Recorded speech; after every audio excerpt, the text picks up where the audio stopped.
sounds. No, you've been sending me insults on Twitter, calling me, what was it, a Murdochian child murderer?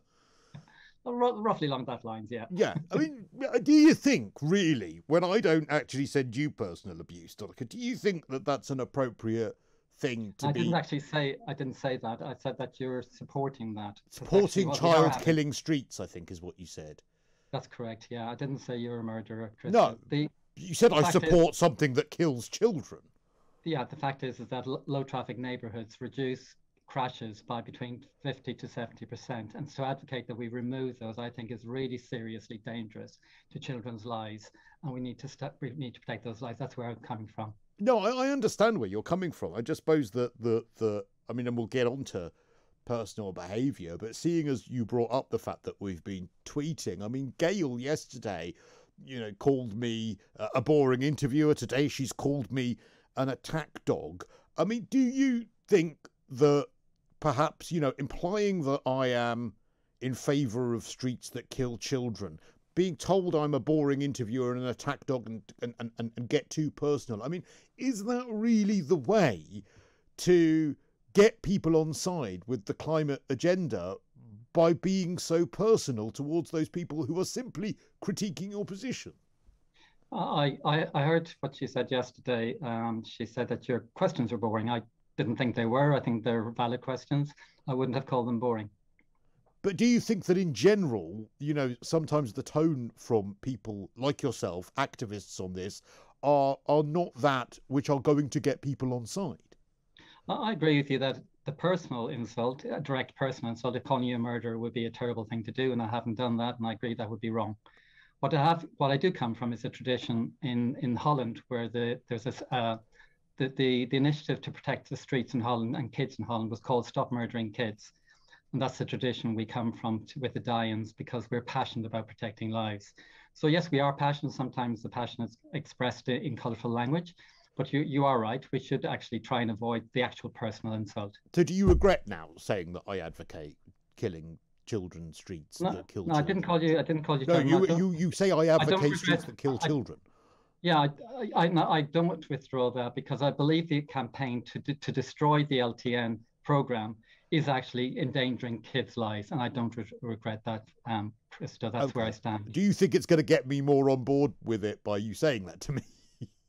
Fair point, but it might actually generate some discussion and focus on what's really why I use that language. It's because I look in the face of the eyes of families who have lost loved ones, and I use the language of death, because that's what we're talking about. It's actually killed kids on our streets, and that's why I use that language to try and get us aware that our current culture of cars, which we take as a privilege, take for granted, is actually quite a lethal culture.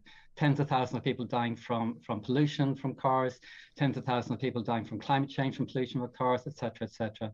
So I think it's important to use the language that describes the facts, and that's why I use that language. So, okay, I disagree it gets people on side, but I can kind of see where you're coming from. Do you think that it's important then, if one is an activist in such things, or indeed if someone is just going to claim to be passionate about trying to solve the climate change issue and passionate about being seeing that as something so important, that the very first instance is that it starts with personal day-to-day behaviour?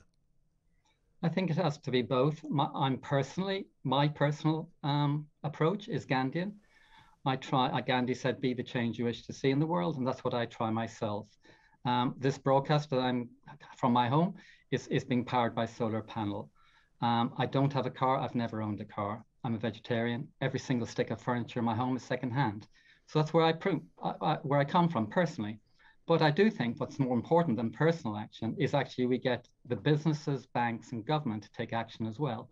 And that's the most important thing, because whatever the hypocrisy of one activist will affect maybe 1 or 2 tons. The hypocrisy of Barclays banks, HSBC banks, Shell, and BP saying they're part of net zero when they're investing hundreds of billions of pounds in new fossil fuels is terrifying hypocrisy, because that damages the entire society, not just one person's emissions.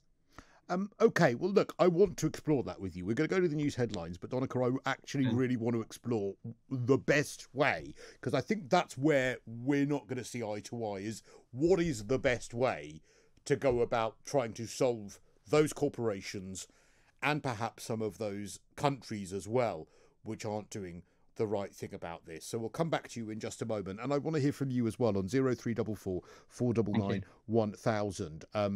After the news headlines, we'll talk to Donnachadh again, but we'll also hear from you about whether the change starts at home, or whether, like me, you find it very difficult to think about changing your own personal behaviour, while there are advocates and our political leaders that don't do the same. So all of that and more coming up right here on Talk Radio. Donnachadh, this gets to the root of the problem that people have.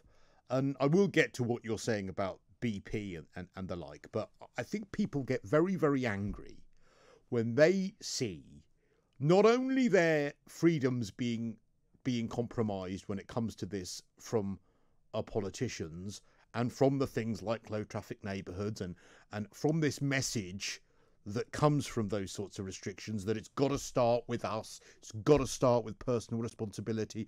I've got to choose to walk or cycle rather than get into my car because of the pollution it will create. You must understand that when we're given that message, and then the people who are campaigning for that message aren't doing that themselves, not only does it completely undermine any credibility of that message, but it's also going to really just irritate people that their lives are being affected by not being able to get into parts of central London. In an ideal world, everybody would have a carbon negative house like mine. Ideal world, every campaigner would not have kids and have to ferry them around. I agree with you. I've always approached it that way. When I started campaigning 32 years ago, when I saw the destruction in the Amazon, when I flew in those days, I didn't know about the carbon price of flying.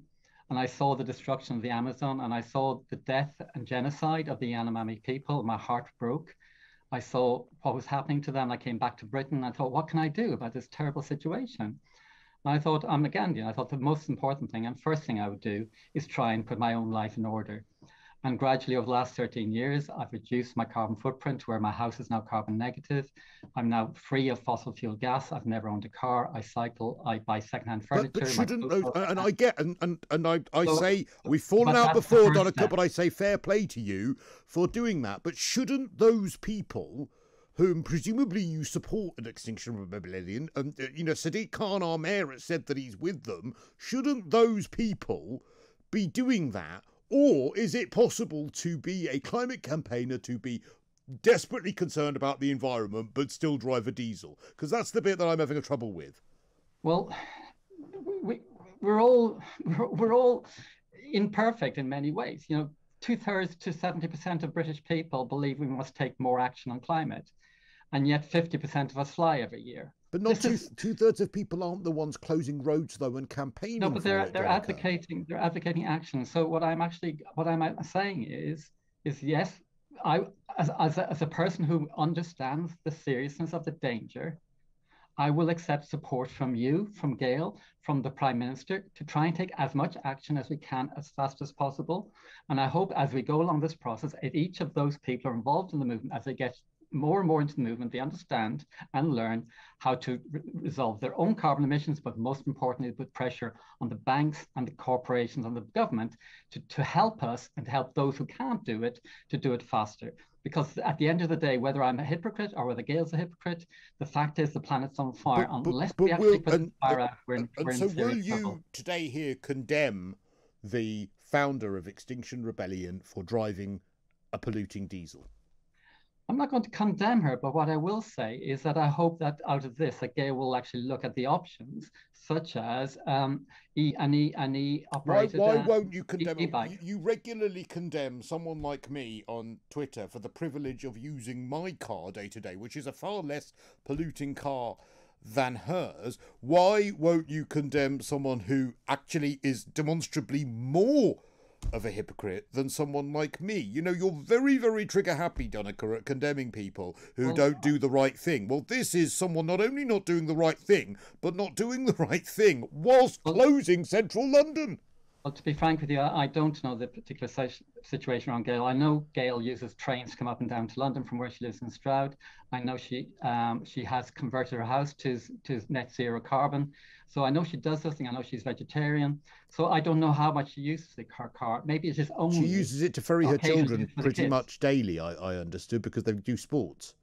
Yeah, that's my own saying. So I don't know what, I don't have kids. So well, perhaps, Donnachadh, the lesson to be learned from this is that you are more understanding to people's day-to-day struggles as well. You're maybe more understanding to mine, maybe more understanding to other people that you condemn on Twitter who might need to use their car now and then.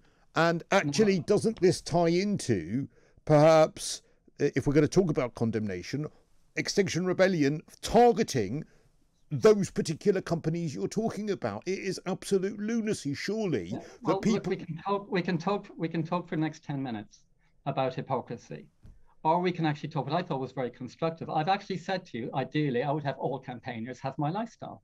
But I'm saying we're not living in a perfect world, and we need to take action, and I need allies. We need allies, Christo, if we're going to leave a planet to the next generation. So let's talk about how do we tackle the hypocrisy of the banks and the corporate and the oil corporations. Absolutely, but certainly my suggestion isn't that you do so. But my suggestion is not that you do so by trying to inconvenience people going about their day-to-day lives. Why not blockade the headquarters? Why not blockade the Chinese embassy? Why not blockade some of the fossil fuel plants or refineries for some of these places? Why close central London, therefore inconveniencing people, when targeted action against the actual biggest polluters, the Chinese embassy? I mean, for me, it's a no-brainer that people would be protesting the Chinese embassy. And if you did that, I would be right behind you. I would be saying, absolutely, why are you inconveniencing the country and people in the country who emit 1% of emissions? Why don't you go and campaign at the embassy of the country that produces 28% of the emissions? I think it's a valid point that the Chinese embassy is a good target.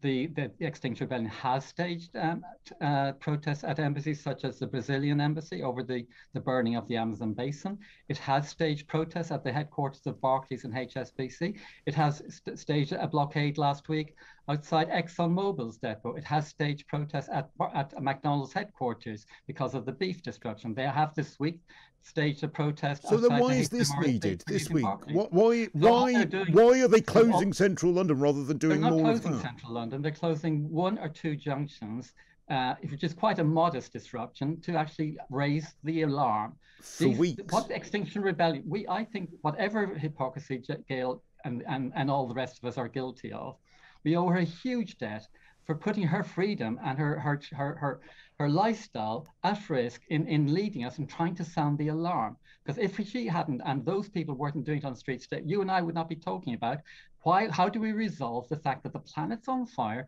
our future of our kids is at risk. The International Panel on Climate Change says unless we radically cut carbon emissions immediately, we are in a serious trouble of actually. But we have. You're inconveniencing. So how do we deal with it? What Extinction Rebellion are doing, Donnachadh, time is against us, but what they're doing is that they're taking people who might support them and might support the cause, and they're intimidating them and they're angering them, whereas those people would be far more supportive because you've won here in the UK. We're 1% of the world's emissions. We're going to be carbon neutral.